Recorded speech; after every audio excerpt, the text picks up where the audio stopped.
مين ده يا ست انت ومين اللي قتله؟ ده جوزي يا سعادة الباشا، وانا اللي قتلته. امين حسين. هات الست دي تعورها على الاسم. اوامرك يا سعاده الباشا. الله يا ست انت انجر قدامي. قتلت جوزك ليه يا وليه؟ شوف يا باشا، انا هحكي لك من الاول. انا كنت دكتورة وكنت اجمل بنت في كلية الطب. يا مدام اختصري وبطلي فشل شويه. انت هتسمعني ولا خليك تحصله؟ انت بتقولي ايه يا وليه يا مجنونه انت؟ ما انا مش هتعيد مرتين. طيب خلاص اتفضلي احكي، بس بعد اذنك انجزي شويه علشان العساكر اللي واقفين وراكي دول رجليهم وجعتهم من كتر الوقفه. انا بقى كنت جميلة الجمالات في كلية الطب، والبيه المرحوم كان المعيد بتاعي. حبني يا سعادة الباشا ورسم لي في السماء جنة وفيها الهنا. اللهم طولك يا روح. ها وايه اللي حصل بعد كده؟ وقال لي هنعيش في تبات ونبات ونخلف صبيان وبنات. لا بقول لك ايه، انت لو هتقعدي تغني لي يبقى اقتليني اسهل.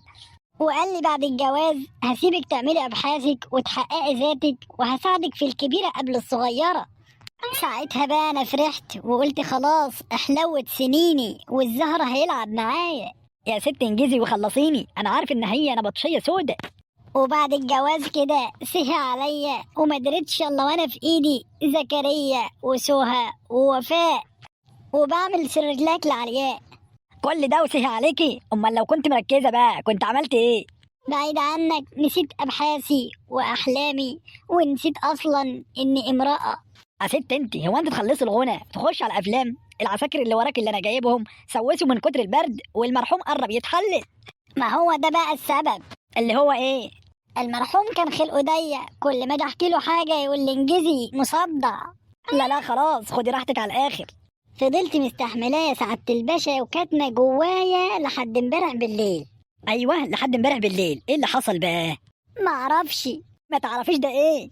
بعد ما طفشت وفاء وذاكرت لزكريا وغيرت لسهى وحليت الواجب لزكريا، وبعدها رحت رجعت حمرت البطاطس للاولاد وعملت سندوتشات نوتيلا للبنات وكنست الشقة ورميت الزبالة ونشرت الغسيل ونقعت الفول وشطبت الحوض ونضفته ورحت ركبت الستاير وكويت القمصان وصبنت الحمام، وبعدها حضرت شنطة التمرين ودفعت فلوس الجمعية وعملت مهلبية وروقت التلاجة وتبلت البانيه وبشرت البصل وكلمت السوبر ماركت ورديت على العيال في أسئلة من سيربح المليون، وبعدها كلمت المستر بتاع العربة علشان الواد، وبعدها اتفقت مع المس بتاعت الفرنساوي علشان خاطر البنت، وبعدها نده عليا المرحوم من مكانه على الكنبة الطاهرة دي بصوته اللي اتخفى ده وقال لي يا سامية،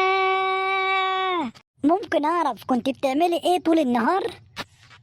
ما حسيتش بروحي يا سعادة الباشا غير وانا ساحبة السكينة اللي كنت مقمع بيها البامية وبقور مخه علشان اطلعه واعرف جواه ايه. نهار اسود، انا لسه قايل لمراتي كده في التليفون. يا عسكري حسين، يا عسكري محمود، اوامرك يا فندم.